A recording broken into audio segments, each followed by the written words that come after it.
Here's the truth about Julius Malema. He might actually be a right-winger and not a left-winger, or he's just a massive hypocrite. Why do I say this? Well, there doesn't seem to be anyone he loves more than Vladimir Putin. In speeches and rallies and interviews, he has voiced full support for everything Vladimir Putin is doing, and on Twitter he's constantly praising Putin as if he's the greatest man to ever walk this earth. Now, the fact that Malema loves Vladimir Putin so much might mean that he's either actually a right-winger or he's just a massive hypocrite. Firstly, the EFF is generally considered to be a left-wing communist progressive party. However, Vladimir Putin is anything but a left-wing communist progressive. Malema absolutely hates capitalism, but his favorite country, Russia, is a capitalist country. Despite common misconception, Russia is actually not socialist. Russia ended socialism in the 1990s. It is now a capitalist country. Putin himself is a conservative. He's a right-winger. He's not a communist. He's a capitalist. The most obvious reason why Putin is a conservative is that he's very hostile to the LGBT community. The EFF considers itself to be a progressive party that supports LGBT rights. But the conservative Vladimir Putin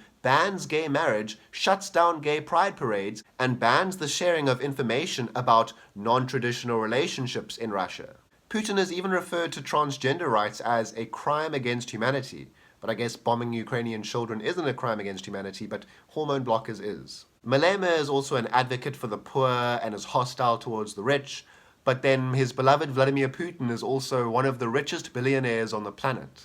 Malema is also not exactly a big fan of white people, but then his favorite person, Vladimir Putin, is a white man.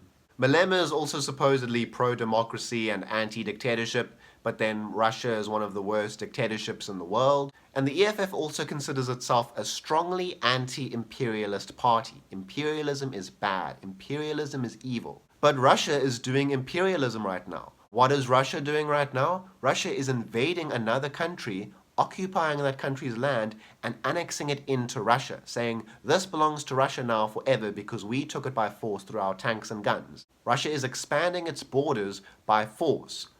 That is the definition of imperialism. There is nothing more imperialist than that. Using force to expand your borders and expand your power by invading other countries and taking their land. That's imperialism, folks. That's colonization. But Malema says that he fully supports Russia's invasion of Ukraine, and he even seems to think that Ukraine just belongs to Russia. So Malema is openly pro-imperialism. He supports Russian imperialism. He's anti-Western imperialism, sure, but he's not an anti-imperialist. He likes when Russia does imperialism. And that's called being hypocritical, supporting war crimes when one person does it, and opposing war crimes when another person does it. He believes that Russia will liberate Africa. Funny how a black nationalist like Julius Malema wants to see a rich white imperialist like Vladimir Putin liberate Africa. Doesn't really make much sense. So yeah, is Malema really as left-wing as he thinks he is? Or is he secretly a supporter of a conservative, white, rich, imperialist dictator?